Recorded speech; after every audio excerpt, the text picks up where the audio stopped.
একজন চোখে দেখা, কাছে থেকে দেখা একজন মানুষ হিসেবে আমি তাকে জাজ করেছি।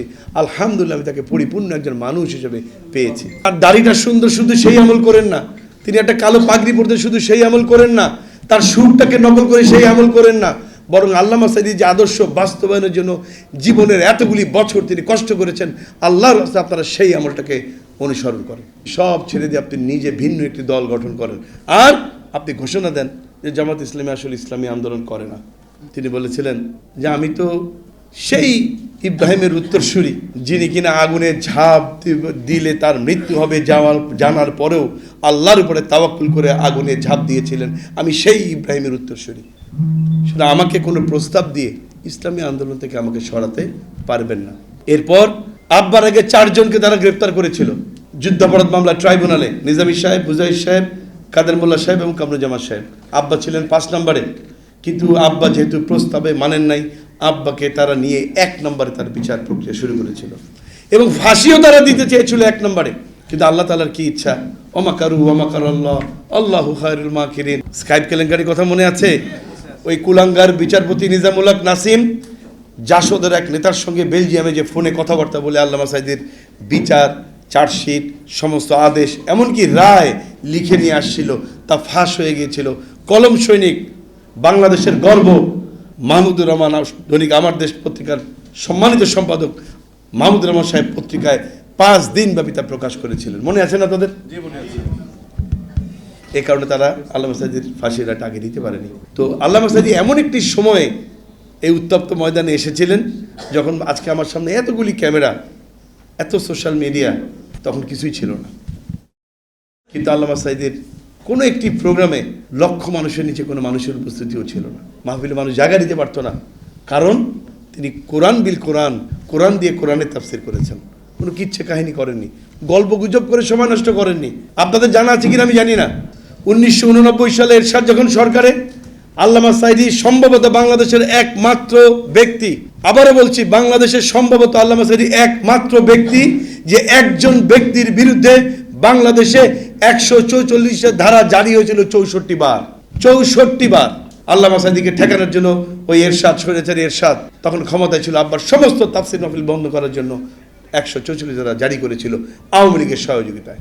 কিন্তু কোথাও তাকে আটকানো যায়নি। 1992 সালে ঢাকার পান্থপথে বাংলাদেশ ইসলামী ছাত্র শিবিরের একটা সিরাতুন নবী সাল্লাল্লাহু আলাইহি ওয়াসাল্লাম মাহফিল হচ্ছিল। সেখানে আব্বা যখন মাত্র স্টেজে বসেছেন কথা বলার জন্য, ঠিক ওই মুহূর্তে 3 থেকে 4 রাউন্ড গুলি তার দিকে ছোড়া হয়। তখন শিবিরের সভাপতি ছিলেন আজম ওবায়দুল্লাহ, তিনি সামনে এসে দাঁড়াচ্ছিলেন। আব্বা তাকে এভাবে করে সরিয়ে দিলেন, সরিয়ে দিয়ে বললেন, তাকে বসতে বলছিলেন আব্বাকে।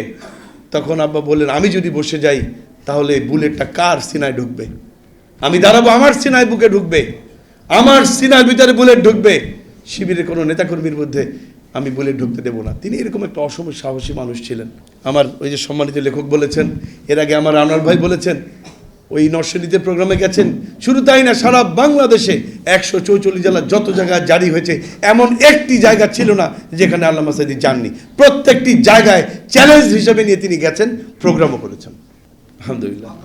প্রিয় ভাইরা, কথা লম্বা করবো না, শুধু এতটুকুন বলছি যে আল্লামা সাঈদী চলে গেছেন, কিন্তু তিনি যে আদর্শকে বিশ্বাস করতেন, যে আদর্শ বাস্তবায়নের জন্য তিনি কষ্ট করেছেন, যে আদর্শ বাস্তবায়নের জন্য তিনি 13টি বছর কারাগারে সীমাহীন অবর্ণনীয় কষ্ট স্বীকার করেছেন, সেই আদর্শ তিনি নিয়ে যাননি।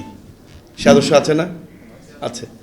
আজকে সারা বাংলাদেশে আল্লামা সাঈদীর ছাত্র হিসেবে লক্ষ লক্ষ সাঈদী তৈরি হয়েছে। আলহামদুলিল্লাহ। তাদের কাছে আমাদের প্রত্যাশা অনেক, অনেক প্রত্যাশা কোরআনের ছাত্রদের কাছে। আল্লামা সাঈদীর শুধু সুন্দর টুপি পরতেন, আপনারা সেইটা আমল করেন না। তো তার দাড়িটা সুন্দর, শুধু সেই আমল করেন না। তিনি একটা কালো পাগড়ি পরতেন, শুধু সেই আমল করেন না। তার সুরটাকে নকল করে সেই আমল করেন না, বরং আল্লামা সাঈদী যে আদর্শ বাস্তবায়নের জন্য জীবনের এতগুলি বছর তিনি কষ্ট করেছেন, আল্লাহর রাস্তায় আপনারা সেই আমলটাকে অনুসরণ করেন।